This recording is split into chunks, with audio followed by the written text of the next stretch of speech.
আজকের গল্প হাতুড়ি, প্রনাবি, প্রমথনাথ বিশি। বনগাঁ স্টেশনে অপেক্ষা করিতেছি। বেলা 5টার ট্রেনে আমার এক বন্ধু আসিবে, তাহারই জন্য এই প্রতীক্ষা। এখন কেবল বেলা 11টা। সমস্তটা দুপুর এবং বিকেলের অর্ধেকটা এখনো সম্মুখে পড়িয়া। আর সম্মুখে পড়িয়া দক্ষিণ বাংলার একটি ক্ষুদ্র রেল স্টেশনের অসহনীয় পরিস্থিতি। ইতিমধ্যে স্টেশনটিতে যাহা দেখিবার সমস্তই একাধিকবার দেখিয়া লইয়াছি। 2টি চায়ের স্টল আছে, 2টিতেই একাধিকবার চা পান করিয়াছি। প্রত্যেক পানওয়ালার নিকট হইতে এক এক খিলি পান খাইয়াছি। যাত্রীদের সুখ দুঃখের বিশ্রম্ভালাপ উপচাইয়া আসিয়া কানে প্রবেশ করিয়াছে। তাহাতে বুঝিয়াছি তেল, চিনি, গুড়, চাউল, আটা সমস্তই দুষ্প্রাপ্য। একজন বলিল, এই দেখো না কেন বেগুন, এখান থেকেই চালান যায়, অথচ কলকাতায় গিয়ে কেন 3 আনা সের, এখানে 5 আনার কমে যদি পাও তো কি বলেছি। তাহার শ্রোতা বলিল, কলকাতার সুখ সুবিধাই আলাদা। তাই কি? তবে আমি কলকাতার লোক হইয়াও এখানে ঘন্টার পর ঘন্টা বসিয়া আছি কেন? ছেলেদের 3-4টি ক্ষুদ্র দল খাতা পেন্সিল লইয়া আবার সরস্বতী পূজার চাঁদা আদায় করিয়া বেড়াইতেছে। আমাকে আসিয়া ধরিল, এখানকার লোক নই বলিয়া এড়াইয়া গেলাম। একটি বালক বলিল, তাহাতে ক্ষতি কি স্যার, সরস্বতী পুজো তো সব জায়গায় বই। সরস্বতীর এমন বরপুত্রকে নিরাশ করা চলে না, কিছু দিতে হইল। তবে বন্দোবস্ত করিয়া লইলাম যে অন্য দলের হাত হইতে আমাকে রক্ষা করিতে হইবে। তাহারা রাজি হইল। পাছে অপর দল আসিয়া আমাকে আক্রমণ করে, একজন আমার সঙ্গে বডিগার্ড রূপে রহিয়া গেল। ছেলেটি বীর পুরুষ, কাহাকেও আমার কাছে ঘেঁষিতে দিল না। সাধে কি কার্তিককে সরস্বতীর ভ্রাতা বলা হইয়া থাকে? উজান ভাটের গাড়ি যাতায়াত করিতেছে। ধোয়া, শব্দ, গাড়ি, যাত্রীর ভিড় এবং কোলাহল।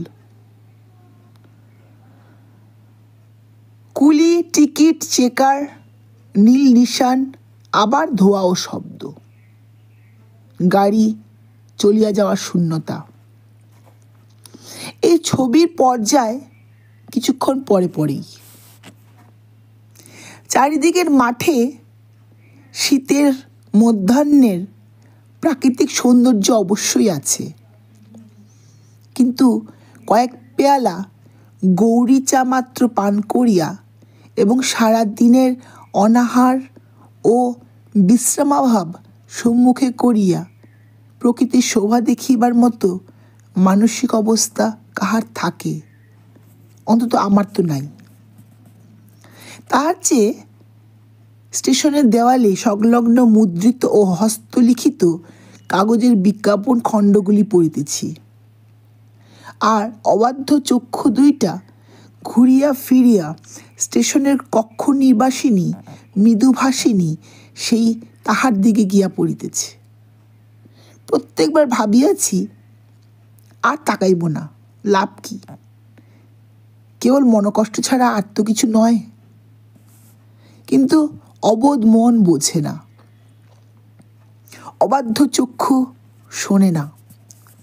ঘুরিয়া ফিরিয়া সেই মুখচন্দ্রমার প্রতি ধাবিত হয়। কবিরাজে মুখচন্দ্রমা বলিয়াছেন তাহা একেবারেই অতিশয়োক্তি নয়। চন্দ্রের গলিমা, চন্দ্রের শুভ্রতা, চন্দ্রের সকলাঙ্ক লাবণ্য সবই আছে, তবে মুখচন্দ্রমা নয় কেন? তাহার আবার লজ্জার অভাব নাই, মৃদুভাষিণী, মৃদুগামিনী, মানে কক্ষের দেওয়াল সংলগ্নিকা ঘটিকাটি। পাঠককে বোধ করি নিরাশ এবং পাঠিকাকে বোধ করি বিস্মিত করিলাম, কিন্তু আমিও কম নিরাশ হই নাই এবং বিস্ময়ের অভিজ্ঞতাই বর্ণনা করিতে বসিয়াছি। একজনের ফাউন্টেন পেন হারাইয়াছে, কেহ সেই কলমটা পাইয়া থাকিলে ফিরাইয়া দেবার জন্য অনুরোধ জানাইয়া মালিক নিজের নাম ও ঠিকানা বিজ্ঞাপিত করিয়াছে। লোকটা এখনো যুদ্ধপূর্ব জগতে বাস করিতেছে। কলম হারাইলে তাহা ফিরাইয়া পাইবার চেষ্টাও পণ্ডশ্রম। তাহা ছাড়া সবাই বুঝিয়া লইবে লোকটার কাণ্ডজ্ঞানের অভাব। বেচারা নিজের হাতে নিজের বুদ্ধিশুদ্ধির অভাব সর্বসমক্ষে প্রকাশ করিয়াছে। অতঃপর তাহার ঘর বাড়ি জমি জমা বেহাত হইলে বিস্মিত হইব না। এটা আবার কি? খবরের কাগজের জমিতে লালে কালোতে ডোরাকাটা মস্ত বিজ্ঞাপন। অন্যান্য ছোটোখাটো বিজ্ঞাপনের মধ্যে এ যেন একেবারে ডোরাকাটার রয়্যাল বেঙ্গল টাইগার। আজ পোস্ট অফিসের নিকটবর্তী মাঠে বেলা 2 ঘটিকায় সহস্র সহস্র শ্রমিকের রুষ্ট হাতুড়ির আঘাতে সাম্রাজ্যবাদ ধ্বংস করা হইবে। কলিকাতা হইতে বিখ্যাত শ্রমিক শিল্পী ধনিক বিভীষণ বিরক্ত নেতা আসিবেন। আসুন সকলে সমবেত হইয়া সাম্রাজ্যবাদের শেষকৃত্য দেখিয়া নয়ন সার্থক করুন। বাপরে, এই বিজ্ঞাপনের পরেও কি আর সাম্রাজ্যবাদ টিকিয়া থাকিতে পারে? কখনো তাহাকে চোখে দেখি নাই, আজ তাহাকে দেখিবার প্রথম ও শেষ সুযোগ। এমন সুযোগ হাতছাড়া করা চলে না। যাইব পোস্ট অফিসের ময়দানে। বেলা 2টা, আমার গাড়ির সময় 5টা। 3 ঘন্টার মধ্যে সাম্রাজ্যবাদের প্রাণ কি বহির্গত হইবে না? এত কি শক্ত তাহার প্রাণ, বিশেষ হাতুড়িটা যখন রুষ্ট। এমন সময় স্টেশনে চাঞ্চল্য দেখা দিল। কলিকাতার ট্রেন আসিতেছে। কোথা হইতে 5-7 বছরের একদল ছেলে ছোটোখাটো একটি লঞ্চুস ব্যাটালিয়ন প্ল্যাটফর্মে আসিয়া উপস্থিত হইল। হাতে তাহাদের নিশান, সাম্রাজ্যবাদের অন্তিম মুহূর্ত ঘোষণাকারী স্লোগান লিখিত প্ল্যাকার্ড এবং একখানি লাল কাপড়ের উপরে অঙ্কিত একজোড়া কাস্তে হাতুড়ি রাধাকৃষ্ণের ভঙ্গিতে পরস্পরকে জড়াইয়া বিরাজমান। তাহারা তারস্বরে ধনিক সভ্যতার ধ্বংস ঘোষণা করিতে লাগিল। সামান্য কয়েকজন ছোট ছেলে কি এত চিৎকার করিতে পারে? বাঙালির ছেলে বটে। তাহাদের পিছনে জনা 2 বয়স্ক ছোকরা। একজনের হাতে একটি ফুলের মালা। বুঝিলাম ইহারা শ্রমিক শিল্পী নেতার জন্য অপেক্ষা করিতেছে। ট্রেনটা আসিয়া থামিল। গাড়ি হইতে কয়েকজন যাত্রী গুড়ের হাঁড়ি, ফুলকপি প্রভৃতি নামাইয়া লইল। কিন্তু শ্রমিক শিল্পী কোথায়? সকলে এদিক ওদিক ছুটাছুটি করিয়া অবশেষে হতাশ হইয়া পড়িল। ট্রেন চলিয়া গেল। লরেঞ্চোস ব্যাটালিয়ান পূর্ব শিক্ষা মতো নেতার জয় হাকিয়া চলিল। নেতা আসে নাই, কিন্তু তাহাতে কি আসে যায়। বয়স্ক ছেলে কয়টি পরস্পরের মুখ তাকাইয়া অবাক হইয়া রহিল এবং অবশেষে একান্তে সমবেত হইয়া ভবিষ্যৎ কর্মপদ্ধতির চিন্তা করিতে লাগিল। আমি দূরে দাঁড়াইয়া প্রকৃতির শোভা ও দেওয়ালের ঘড়িটি নিরীক্ষণ করিতে লাগিলাম। কিছুক্ষণ পর বয়স্ক ছেলে কয়টি আমার কাছে আসিয়া দাঁড়াইল এবং একটা নমস্কারের অপভ্রংশের মতো করিয়া বলিল, স্যার, একটা কথা আছে। আমি মুখ তুলিয়া তাকাইলাম। একজন বলিল, স্যার, আপনি তো এখানকার লোক নন। আমি বললাম, না। অপর একজন বলিল, আপনাকে তো এখানে কেউ চেনে না। আমি পুনরপি বলিলাম, না। তখন সাহস পাইয়া পূর্বোক্ত বক্তা বলিল, স্যার, আমাদের ঠেকা কাজটা যদি চালিয়ে দেন। কি কাজ? কাজ এমন কিছু নয়, আমাদের সভায় গিয়ে একটা বক্তৃতা করবেন।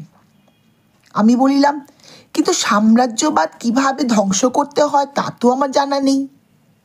তখন তাহারা সমস্বরে বলিল, কারই বা জানা আছে, ওটা একটা সিম্বল ছাড়া কিছু নয়। কিন্তু আপনাদের লিডার এলেন না কেন? একজন সলজ্জভাবে বলিল, আসবেন প্রতিশ্রুতি দিয়ে আসলে আর লিডার হবেন কেন? তিনি বোধহয় অন্য কোনো সভায় গিয়েছেন, কিংবা খুব সম্ভবত কোথাও পিকনিক করতে গিয়ে থাকবেন। আমি বললাম, আমি তো লিডার নই। সপ্রতিভ একজন বলিল, সেই জন্যই তো আপনার কাছে এসেছি। লিডার হলে কি আপনাকে এত সহজে পেতাম? কিন্তু পুলিশ টুলিশ। সকলে সমস্বরে বলিল, আজ্ঞে না, সাম্রাজ্যবাদ ধ্বংসের অনুমতি। সকলে সমস্বরে কহিল, আজ্ঞে না, সাম্রাজ্যবাদ ধ্বংসের অনুমতি আগে থেকেই নিয়েছি। অপর একটি ছেলে চোখে কৌতুক কণিকা বর্ষণ করিয়া বলিল, জানেন তো স্যার, দিস ইজ পলিটিক্স। ঠিক জানতাম না। যাই হোক, আমার ট্রেনের এখনো অনেক দেরি। ছেলেদের হতাশ করিতে পারিলাম না, রাজি হইলাম।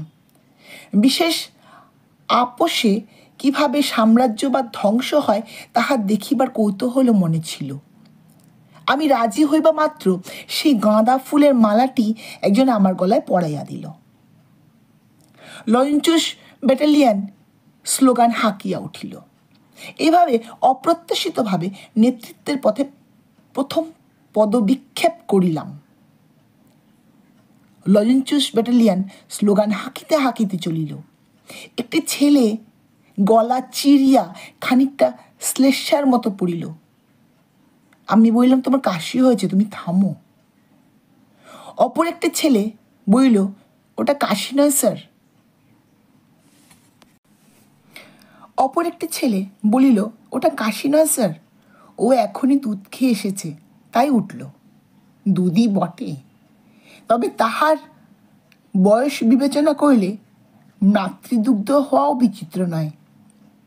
আমি লিডার নই, কিন্তু তাহাদের অনেকবার দূর হইতে দেখিয়াছি। সেইভাবে সেই চালে চলিতে চেষ্টা করিলাম। কিছুক্ষণের মধ্যেই বিজ্ঞাপনে ঘোষিত হইল, সেই পোস্ট অফিসের মাঠে আসিয়া পৌঁছাইলাম।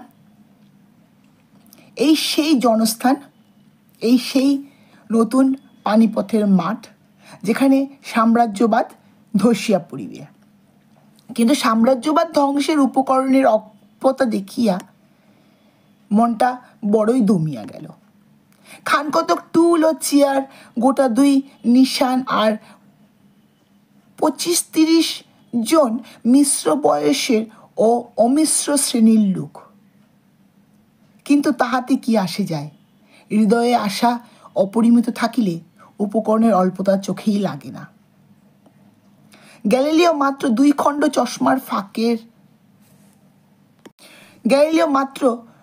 খণ্ড চশমার কাঁচের সাহায্যে নতুন জ্যোতিষ্ক জগৎ আবিষ্কার করিয়াছিলেন। আমি একখানা চেয়ারে উপবিষ্ট হইলে একজন বয়স্ক ছেলে আরম্ভ করিল, কমরেডগণ, বাকি অংশের উল্লেখ নিষ্প্রয়োজন। পত্রান্তরে নিত্য প্রকাশিত হইতেছে। বক্তৃতা করিতে করিতে হঠাৎ সে স্বর নিচু করিয়া আমাকে জিজ্ঞাসা করিল, স্যার আপনার নামটা? নামটা বলিলাম। তখনই সে আবার আরম্ভ করিল, বিখ্যাত শ্রমিক শিল্পী, প্রখ্যাত নেতা আজ এসেছেন। ইনি প্রায় 27 বছর ধরে সাম্রাজ্যবাদের বিরুদ্ধে লড়াই করে আসছেন। ধনতন্ত্রের হাতে তিনি যে কত অত্যাচার সহ্য করেছেন তা আপনারা সবাই জানেন। তারপরে সে আমার যেসব গুণাবলী বলিয়া গেল তাহা এ যাবৎ আমারও অজ্ঞাত ছিল। অতঃপর আমার বক্তৃতার পালা। কিছুক্ষণ আগেও জানিতাম না সাম্রাজ্যবাদ কেমনভাবে ধ্বংস করিতে হয়, কিন্তু এখন দেখিলাম এমন সহজ কাজ আর নাই। সবেগে বক্তৃতা করিয়া চলিলাম। যেখানে গভর্নমেন্ট ও পুলিশের দৌরাত্মের বিরুদ্ধে জ্বালাময়ী বক্তৃতা দিলাম, দেখিলাম ঠিক সেইখানে জনতার, উইদিন ব্র্যাকেটের মধ্যে লেখা আছে কতজন মিলিলে হইলে হয়, মধ্যে উপস্থিত একজন পুলিশ হাততালি দিয়া উঠিল। সাহস বাড়িয়া গেল। তাহাকে লক্ষ্য করিয়া বহু প্রকার কটু কাটব্য বলিলাম। লোকটা ভালো করিয়া হাততালি দিবার উদ্দেশ্যে হাতের খৈনি মুখে ফেলিয়া দিয়া 2 হাত খোলসা করিয়া লইল। আমার উৎসাহ আরও বাড়িয়া গেল। এমন সময় একটি বয়স্ক ছেলে আমার কানের কাছে সভয়ে বইল, স্যার ও কথাগুলো স্যাংশন না হয়নি, ওসব নাই বললেন। ইস, এখনই থামিব? সাম্রাজ্যবাদ কেবল অর্ধভঙ্গ হইয়াছে, আরও ঘা 2 দিলেই হয়। কিন্তু উদ্যোক্তাদের নির্বন্ধাতিশয্যে সাম্রাজ্যবাদী সৌধকে বিশাল লিনিং টাওয়ারের মতো শূন্যে কাত করিয়া রাখিয়া বসিতে বাধ্য হইলাম। লরেঞ্চুস ব্যাটালিয়ান সাম্রাজ্যবাদী ধ্বংস ও আমার জয় হাঁকিয়া উঠিল। সভা ভাঙিল। আমি বিদায় লইয়া স্টেশনে আসিলাম। প্রত্যাশিত ট্রেনে চড়িয়া কলিকাতা ফিরিলাম। আমার বক্তৃতার পূর্ণ রিপোর্ট দেওয়া বাহুল্য, কারণ পত্রান্তরে ঔদার্যে তাহা মোটা অক্ষরের হেডলাইনে এখন সর্বজনবিদিত। এখন আমি একজন 16 কলায় বিকশিত লিডার। বাম হাতে তির্যকভাবে কোমরে রাখিয়া রক্ত শোষণকারী ধনিক সম্প্রদায়ের অদৃশ্য নাসিকার অভিমুখে দক্ষিণ হস্তের উদ্যত মুষ্টি আমার ছবি কেনা দেখিয়াছে। দূর ও নিকট বহু স্থান হইতে বক্তৃতা করিবার নিমন্ত্রণ আমার আসে।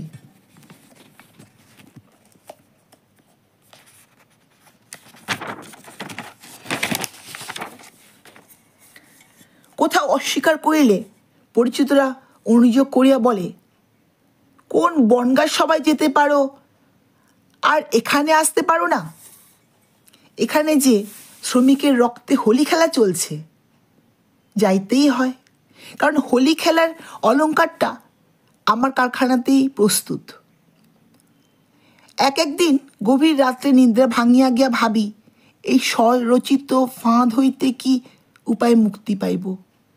হায়, কি কুক্ষণে বঙ্গায় গিয়েছিলাম! কিন্তু উপায় নাই। কর্মজাল হইতে এত সহজে নিষ্কৃতি কোথায়? মুড়ি ও নারিকেল খাইবার উপদেশ দিবার ফলে আচার্য প্রফুল্লচন্দ্রের আর যেমন সপ্রকাশ্যে সন্দেশ খাইবার উপায় ছিল না, আমারও অনেকটা তেমনি ঘটিয়াছে। এমন সময় নোয়াখালী ঘটিল। ভাবিলাম সেখানে যাইতে হয়, কিন্তু দেখিলাম ভয় অকারণ। আগে ঝামেলা কাটিয়া যাক।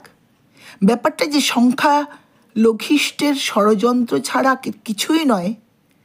সংখ্যা গরিষ্ঠকে অপদস্থ ও বিব্রত করিবার জন্যই তাহারা নিজেদের ঘরবাড়ি পোড়াইয়া এই কাণ্ডটি করিয়াছে, এমন একটা থিওরি খাড়া করিতে পারিলেই আমি বক্তৃতা আরম্ভ করিব। আবার আমার ছবি প্রকাশিত হইবে, আবার হাততালি পাইব। তবে প্রভেদের মধ্যে এই যে এবার আর সামান্য পুলিশ নয়, অনেক উচ্চ হইতে হাততালি আসিবে, আমার হাতও শূন্য থাকিবে না।